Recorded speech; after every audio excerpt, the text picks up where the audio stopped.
But yeah, you don't do it because you're going to get rich at it.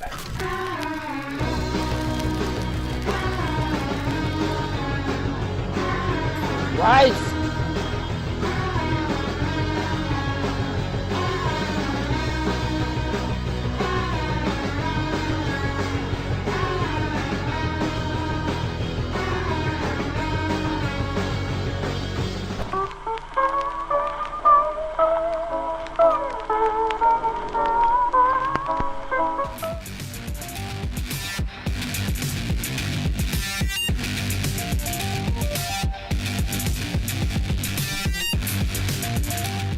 So my name's Alan. I'm a co-owner of Aquarius Records in San Francisco. This is a record store that's been here. I've been around since 1970. One thing led to another, and we ended up taking over the store from the previous owner. And so it's been through different owners over the years, but it's sort of been a fixture in San Francisco. Now I think we're one of the oldest sort of independent record store in the city.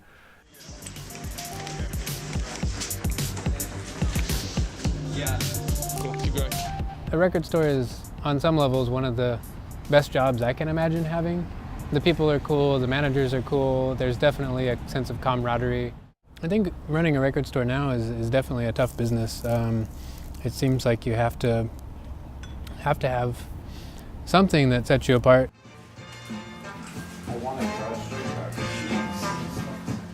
My name is Dick Vivian, and I'm at Rookie Ricardo's Records on Haight Street. I sell vinyl, I sell 45s, albums, predominantly soul, rock, and oldies. I'm kind of at the table. I have a lot of friends always come in and eat.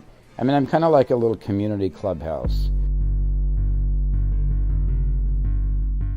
I feel like there's definitely still a place for record stores in the world. I feel like it's changed a lot over the last 10 or 15 years as the means of distribution has changed, especially electronically. People being able to download, whether for free or paid to, directly to artists or to other websites. Have to be the neat thing about record stores now. It doesn't have to be the collectible stuff. It doesn't have to be the obscure. I don't do punk. I don't do international. I don't do exotica. I don't do reggae. And I have a friend now buying rock records because that's not my strong suit. And he single-handedly has doubled my business. Ask the girl what she wanted to be. She said, baby, can't you see? And selling the type of music that we do, which is generally like stuff that's a little bit outside the mainstream. We have, all kinds of different types of music, but there's a lot of indie rock and experimental drone music and metal and, weird psychedelic reissues and all kinds of things.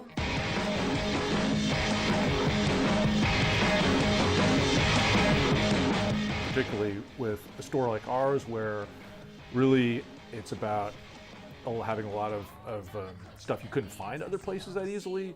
I always tell people, get a specialty. If you try to do a little bit of everything, there's already Amoeba. They do everything. Don't do CDs because there's no markup.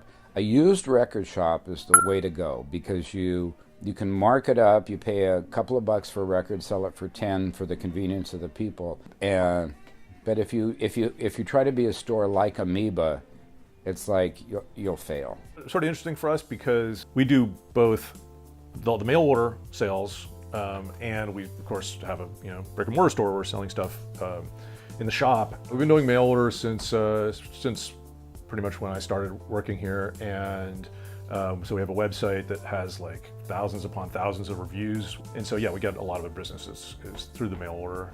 Catering to sort of people who aren't in your area, but who want that specific stuff that you carry, then that's incredible. You double your income in that way.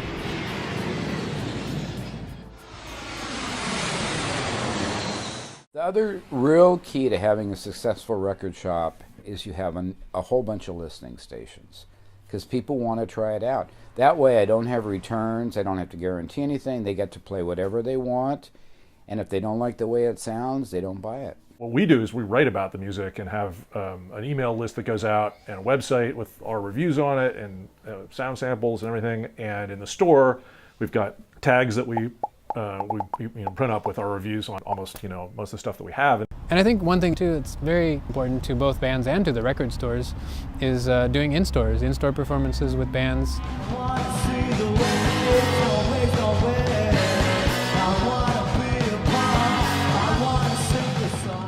Really great way to helps to bring in people to the store who maybe wouldn't necessarily come in otherwise, bands, friends and fans and stuff like that.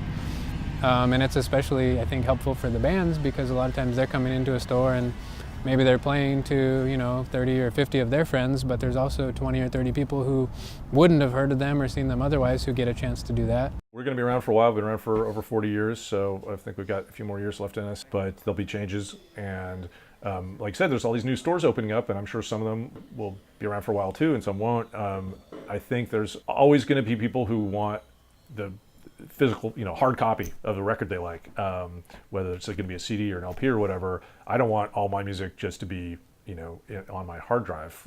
One thing I don't like is when someone comes in and they ask for one record, 145.